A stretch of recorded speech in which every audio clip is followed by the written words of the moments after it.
Good evening students, आप सभी का स्वागत है आपके अपने यूट्यूब चैनल पे। तो जो भी साथी क्लास से जुड़ चुके हैं, आप सभी बच्चे क्लास को शेयर कर दीजिए ताकि और भी साथी और भी बच्चे इस क्लास को ज्वाइन कर सकें। तो स्टूडेंट, जो भी बच्चे ट्रिपल सी और ट्रिपल सी प्लस नवंबर दिसंबर की एग्जाम तैयारी कर रहे हैं, उन सभी बच्चों के लिए जो ये सीरीज है वो काफी इंपॉर्टेंट है। तो आज की क्लास में हम 25 प्लस अति महत्वपूर्ण प्रश्न उत्तर पे हम डिस्कस करेंगे, जो कि आपके एग्जाम्स के लिए काफी महत्वपूर्ण सीरीज है। अगर आप रेगुलर क्लासेज हमारी रात के 8 बजे देखते हैं, जो कि हमारी क्लासेज 8 बजे होती है, और इस सीरीज का जो टारगेट है स्टूडेंट वो एस ग्रेड की है। अगर आप इस सीरीज को रेगुलर क्लासेज हमारी रात के 8 बजे देखते हैं तो आपको 101% आपको एस ग्रेड से ट्रिपल से एग्जाम जो है वो आप पास आउट हो सकेंगे। लेकिन आपको डेली जो है वो आपको 8 बजे क्लास को ज्वाइन करना होगा। आपको काफी इस क्लास से हेल्प मिलेगी ना मिलने की कोई संभावना नहीं है मेरे प्यारे साथियों, ठीक है। तो जल्दी से आप सभी बच्चे क्लास से जुड़िए। जो बच्चे क्लास से जुड़ चुके हैं, आप सभी बच्चों को गुड इवनिंग। कैसे हैं आप सभी? उम्मीद करते हैं आप सभी अच्छे होंगे, स्वस्थ होंगे। अपने एग्जाम की तैयारी सभी बच्चे बहुत अच्छे से कर रहे होंगे।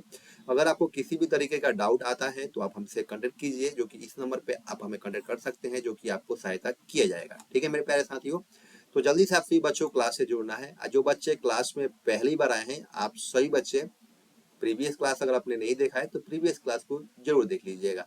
अगर आपने नहीं देखा है तो क्लास के डिस्क्रिप्शन में आपको लिंक ऐड कर दिया गया है, वहां से जाइए, आपको प्रीवियस क्लासेज आप देख सकते हैं, ठीक है। तो जल्दी से आप सभी बच्चों को क्लास से जुड़ना है। और आज ही जो क्लासेज है वो जो आपका लेक्चर है वो 5 है। इससे पहले हमने 4 क्लासेज को डिस्कस कर लिया है, जो कि आपके एग्जाम्स के लिए काफी महत्वपूर्ण क्वेश्चंस को आप डिस्कस कर रहे हैं। जो हमारा कंटेंट होता है स्टूडेंट, रिसर्च बेस्ड कंटेंट आप सभी को हम प्रोवाइड करते हैं। आपको 101% आपको इस सीरीज से हेल्प मिलेगी। लेकिन आपको कब मिलेगी? बिल्कुल आप कंटिन्यूअस हमारे क्लासेज में ज्वाइन होते रहिए, प्रैक्टिस कीजिए। जितना प्रैक्टिस करेंगे उतना ही आपको एग्जाम्स में बेनिफिट्स मिलेंगे स्टूडेंट, ठीक है। आपको मिलेगा, बस आप सभी धैर्य रखिए। बिना धैर्य के स्टूडेंट किसी चीज को हम हासिल नहीं कर सकते। धैर्य से आप सभी प्रैक्टिस कीजिए और आप हमें कमेंट सेक्शन में जरूर बताइए कि आपने आज की क्लास में कितने क्वेश्चंस को सही किया है। सभी क्लासेज में हम पूछते हैं सभी बच्चों से कि आप लोगों का कितने क्वेश्चन सही हुआ है। तो आज की जो क्लास में हम डिस्कस करने वाले हैं 25 प्लस क्वेश्चन डिस्कस करने वाले हैं, जिसमें आपको बताना होगा कि आपने कितने क्वेश्चन को सही किया। और आप हमारे साथ साथ में लाइव सेक्शन में क्वेश्चंस का आंसर देते चलिएगा और आप सभी के सामने क्वेश्चंस होगा, आपको सही ऑप्शंस का चयनित करना है, ठीक है। तो चलिए स्टार्ट करते हैं। आज की क्लास का जो पहला प्रश्न है आपके स्क्रीन पर, पहला क्वेश्चन है स्टूडेंट कि which of the following is not a hardware. बताना है मेरे प्यारे साथियों कि क्वेश्चन ये कह रहा है कि इनमें से कौन सा एक हार्डवेयर नहीं है। बताना आप सभी साथियों को, बताइए इस क्वेश्चन का सही जवाब क्या होगा। इनमें से कौन सा एक हार्डवेयर नहीं है, बताना आप सभी साथियों को। क्वेश्चन नंबर फर्स्ट का करेक्ट ऑप्शन क्या होगा? उम्मीद है आप सभी बच्चे इस क्वेश्चन का सही जवाब दे पाएंगे। तो मेरे प्यारे साथियों, सभी साथियों को लाइव सेक्शन में क्वेश्चन का जवाब देना है। तो बताइए क्वेश्चन नंबर फर्स्ट का करेक्ट ऑप्शन क्या होगा। क्वेश्चन यही कह रहा है कि इनमें से कौन सा एक हार्डवेयर नहीं, बताइए। तो ऑप्शन में जो सी है आपका करेक्ट आंसर होता है असेंबलर, ठीक है। क्वेश्चन में जो डी है आपका करेक्ट आंसर हो जाता है, ओके। अगले क्वेश्चन तरफ बढ़ा सुन, अगला क्वेश्चन है कि which of the flowing would cause quickest access. इनमें से कौन सा जल्द एक्सेस के लिए है? बताइए मेरे प्यारे साथियों, क्वेश्चन नंबर 2 का करेक्ट ऑप्शन क्या होगा। जो भी बच्चे हमारे साथ क्लास में जुड़े हुए हैं, आप सभी बच्चों को क्लास को लाइक करना है, शेयर करना है। जितना आप शेयर कीजिएगा उतना ही आपको आपको नहीं, आपके दोस्त को, आपको साथियों को इस क्लास से हेल्प मिलेगा। क्योंकि हमारा जो कंटेंट होता है स्टूडेंट, रिसर्च बेसिस हम आप सभी को प्रोवाइड करते हैं, आपको गुमराह नहीं करते हैं। आप सभी कंटिन्यूअस हमारे साथ बने रहिए, आपको 101% आपको एग्जाम में हेल्प मिलेगी। तो आप हमारे साथ जुड़े रहिए और बताइए आप सभी क्वेश्चन नंबर 2 का करेक्ट ऑप्शन क्या होगा। तो ऑप्शन में जो बी है आपका करेक्ट आंसर हो जाता है direct access from a hard disk, ठीक है। ये हो जाता है आपका क्वेश्चन नंबर 2 का बी करेक्ट ऑप्शन। अगला क्वेश्चन है कि which of the following is a computer code. इनमें से कौन सा एक कंप्यूटर कोड है, बताना है मेरे प्यारे साथियों। क्वेश्चन नंबर 3 का करेक्ट ऑप्शन बताना है। इनमें से कौन सा एक कंप्यूटर कोड है, बताइए। ऑप्शन में जो सी है आपका करेक्ट आंसर आता है EBCDIC इज करेक्ट आंसर। तो जिस बच्चे ने ऑप्शन में सी बताया है उनका सही जवाब है। अगले क्वेश्चन तरफ बढ़े स्टूडेंट। अगला क्वेश्चन है जो कि data is generally coded in 8 bit unit, तो such a unit is also called. Data सामान्यतः 8 बिट यूनिट में कोड होता है, इन यूनिट को क्या भी कहते हैं? बताना है मेरे साथियों। क्वेश्चन नंबर 4 का करेक्ट ऑप्शन क्या होगा। उम्मीद है आप सभी बच्चे इस क्वेश्चन का सही जवाब दे पाएंगे। बताना आप सभी साथियों को लाइव सेक्शन में क्वेश्चंस का जवाब देते चलिए। क्वेश्चन नंबर 4 का करेक्ट ऑप्शन आप सभी को बताना है। तो ऑप्शन में जो सी है आपका करेक्ट आंसर आता है बाइट। ओके, क्वेश्चन में जो सी है, क्वेश्चन नंबर 4 का ऑप्शन में जो सी है आपका करेक्ट आंसर आता है। अगला क्वेश्चन है जो कि बात करें क्वेश्चन नंबर 5 की, कि which one is an open source operating system. इनमें से कौन एक ओपन सोर्स ऑपरेटिंग सिस्टम है, आप सभी साथियों को बताना है। बताइए इस क्वेश्चन का सही जवाब क्या होगा, बताना आप सभी साथियों को। बताइए बताइए मेरे प्यारे बच्चों, इस क्वेश्चन का सही जवाब क्या होगा।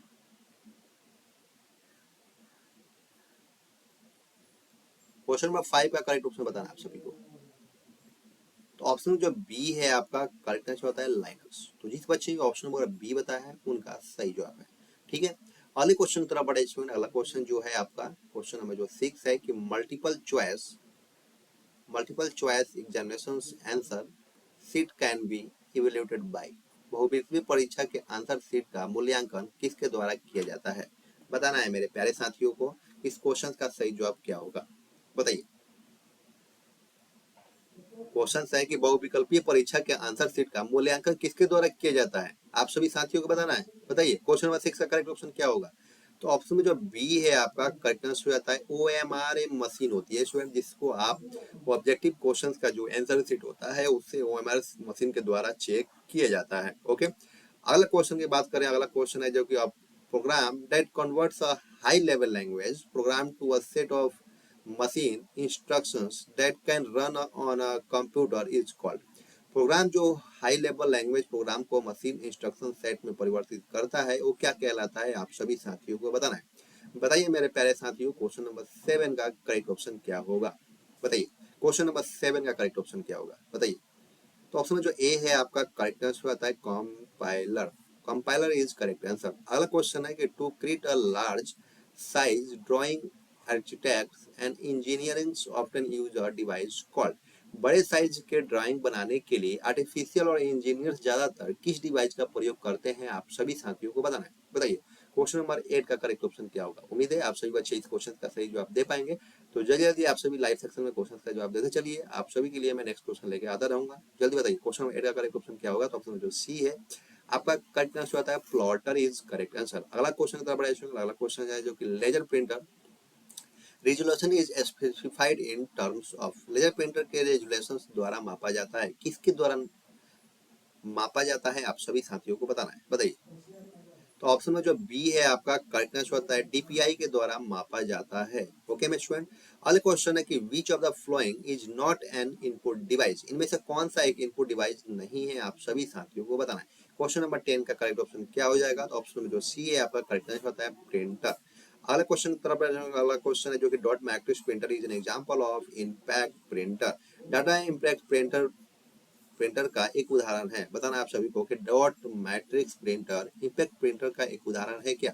इस क्वेश्चन का ट्रू होगा या फॉल्स होगा, आप सभी साथियों को बताना है। बताइए तो ऑप्शन में जो ए है आपका करेक्ट आंसर होता है ट्रू हो जाएगा। अगला क्वेश्चन है जो कि क्वेश्चन नंबर जो 12 है कि mouse is also called pointing device.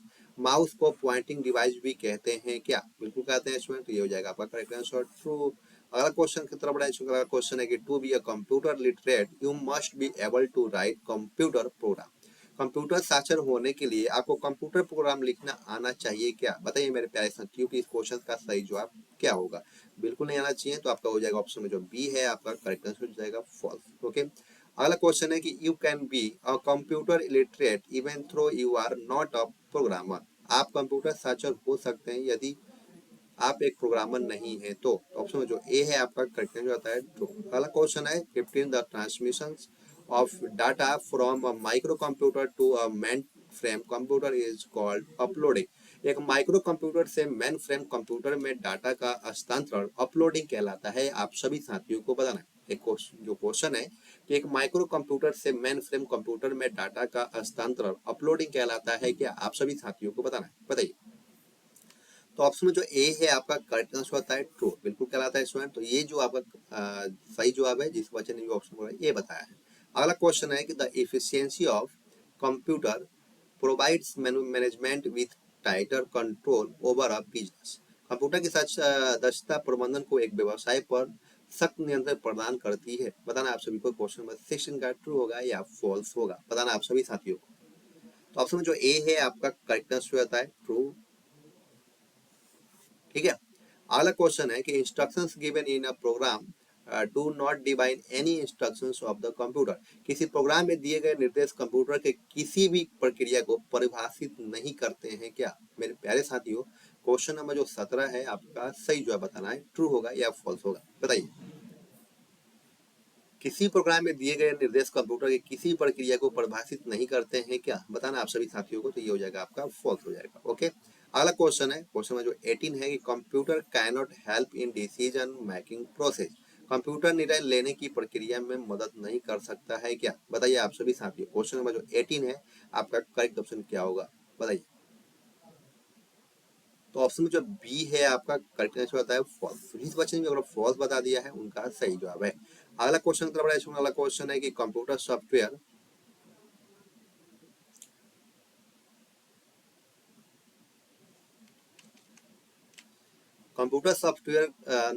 Is normally classified as system software and application software. Computer software को आमतौर पर सिस्टम सॉफ्टवेयर और एप्लीकेशन सॉफ्टवेयर के रूप में वर्गीकृत किया जाता है क्या, बताइए मेरे प्यारे साथियों। क्वेश्चन नंबर जो 19 है उसका करेक्ट ऑप्शन क्या होगा, बताइए। क्वेश्चन नंबर 19 का करेक्ट ऑप्शन क्या होगा। तो ऑप्शन में जो ए है आपका करेक्ट आंसर आता है ट्रू। ठीक है, अगला क्वेश्चन है जो कि access to data stored on hard disk drive is random. एक बाइट का प्रतिनिधित्व करने के लिए 8 बिट्स के समूह का उपयोग किया जाता है, बताइए मेरे प्यारे साथियों। क्वेश्चन नंबर 20 का करेक्ट ऑप्शन क्या होगा। तो ऑप्शन में जो ए है आपका करेक्ट आंसर होता है ट्रू। अगले क्वेश्चन का वाला क्वेश्चन है the group of 8 bits is used to represent a byte. एक बाइट का प्रतिनिधित्व करने के लिए 8 बिट्स के समूह का उपयोग किया गया है क्या, या किया जाता है क्या, आप सभी साथियों को बताना है, बताइए।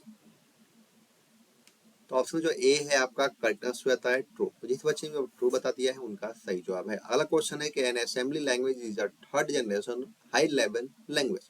असेंबली भाषा तीसरी पीढ़ी की उच्च स्तरीय भाषा है क्या, बताना आप सभी साथियों को। तो ऑप्शन में जो बी है आपका करेक्ट आंसर आता है फॉल्स। ओके, अगला क्वेश्चन है कि an optical disk is a secondary storage device of the computer system. एक ऑप्टिकल डिस्क कंप्यूटर सिस्टम का एक द्वितीयक संग्रह उपकरण क्या है, आप सभी साथियों को बताना है, बताइए मेरे प्यारे साथियों कि इस क्वेश्चन का सही जवाब क्या होगा, बताइए। क्वेश्चन नंबर 23 का करेक्ट ऑप्शन आप सभी को बताना है, बताइए। तो ऑप्शन में जो ए है आपका करेक्ट आंसर आता है ट्रू। तो जिस बच्चे ने ट्रू बताया उनका सही जवाब है। अगला क्वेश्चन है का speech synthesizer converts text information into spoken sentences. एक स्पीच सिंथेसाइजर टेक्स्ट इन्फॉर्मेशन को बोले गए वाक्यों में परिवर्तित करता है, बताइए मेरे प्यारे साथियों। क्वेश्चन नंबर 24 का करेक्ट ऑप्शन क्या होगा। तो जो कि ऑप्शन नंबर जो ए है आपका करेक्ट आंसर आता है ट्रू। ओके, अगला क्वेश्चन तो बड़ा इसमें अगला क्वेश्चन है कि high level language can be understood by a computer without using a translator. एक उच्च स्तरीय भाषा को एक ट्रांसलेटर के उपयोग किए बिना कंप्यूटर द्वारा समझा जा सकता है क्या। 25 का क्वेश्चन है, आपको बताना है, बताइए। तो मेरे प्यारे बच्चों इस क्वेश्चन में जो 25 का करेक्ट ऑप्शन हो जाएगा आपका फॉल्स। तो जिस बच्चे ने फॉल्स बताया उनका सही जवाब है। अगला क्वेश्चन है का program available in CD ROM are always virus free. CD ROM में उपलब्ध प्रोग्राम हमेशा वायरस मुक्त होते हैं क्या, बताना आप सभी साथियों को कि इस क्वेश्चन का सही जवाब क्या होगा, बताइए। क्वेश्चन नंबर 26 का सही जवाब क्या होगा। तो ऑप्शन में जो बी है आपका करेक्ट आंसर हो जाता है फॉल्स। ये जो स्टेटमेंट है वो आपका गलत है, सीडी रोम में भी वायरस पाए जाते हैं। Okay sure. अगला क्वेश्चन है कि ASCII code is standard code used for textual data transmission. Data transmission के लिए ASCII कोड मानक कोड है क्या। क्वेश्चन नंबर 27 का करेक्ट ऑप्शन क्या हो सकता है।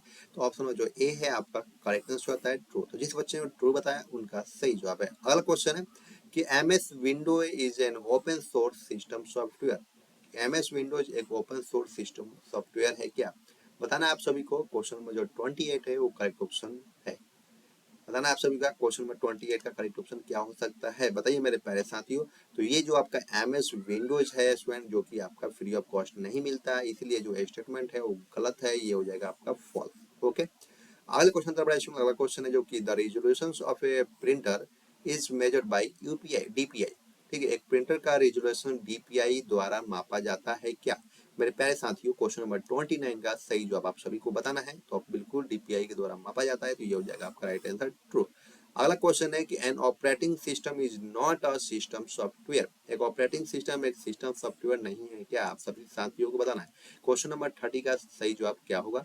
इस क्लास का लास्ट क्वेश्चन है, आप सभी को धैर्यपूर्वक क्वेश्चन का जवाब देना है। बताइए क्वेश्चन नंबर 30 का करेक्ट ऑप्शन क्या होगा? तो ऑप्शन नंबर जो बी है आपका करेक्ट आंसर होता है फॉल्स। तो जिस बच्चे ने फॉल्स बताया उनका सही जवाब है। स्टूडेंट, आज की क्लास आप सभी को कैसा लगा? 30 क्वेश्चंस में आपने कितने क्वेश्चंस को करेक्ट किया है, आप हमें कमेंट सेक्शन में जरूर बताइएगा। ठीक है, अगर आप क्लास में पहली बार आए हैं, चैनल में पहली बार विजिट किया है, तो आप सभी हमें चैनल को सब्सक्राइब कीजिए, बेल आइकन पे प्रेस कीजिए कि तिरपल कोई भी अगर अपडेट आता है तो आप सभी को हमारे चैनल के माध्यम से नोटिफिकेशन मिल सके। ठीक है, अगर आप ट्रिपल सी की तैयारी कर रहे हैं और आप आज से क्लास ज्वाइन किए हैं तो आप हमारे चैनल पर जाइए, प्लेलिस्ट में जाइए, प्लेलिस्ट में आपको बहुत सारे ट्रिपल क्लासेस मिल जाएंगे जो कि आप प्रैक्टिस कर सकते हैं। जितना प्रैक्टिस करेंगे उतना ही आपको बेनिफिट्स मिलेगा मेरे प्यारे साथियों। तो आप सभी प्रैक्टिस करना बिल्कुल ना भूलें, और रेगुलर क्लासेज जो होती है हमारी रात के 8 बजे होती है। कितने बजे होती है? 8 बजे आप सभी को क्लासेज को ज्वाइन करना है। ठीक है, तो आई होप आप सभी चीज़ें समझ गए होंगे। और एक चीज़ और आपको मैं इन्फॉर्म कर दूं स्टूडेंट कि हमारी जो कंटेंट होता है वो रिसर्च बेस्ड कंटेंट आप सभी को हम प्रोवाइड करते हैं, ताकि आपको ट्रिपल सी एग्जाम में 101% एग्जाम से हेल्प मिल सके, इस सीरीज से हेल्प मिल सके आपके एग्जाम्स में। ठीक है, तो आज के लिए बस इतना ही, फिर मिलते हैं नेक्स्ट क्लास में। Thank you for watching, bye bye.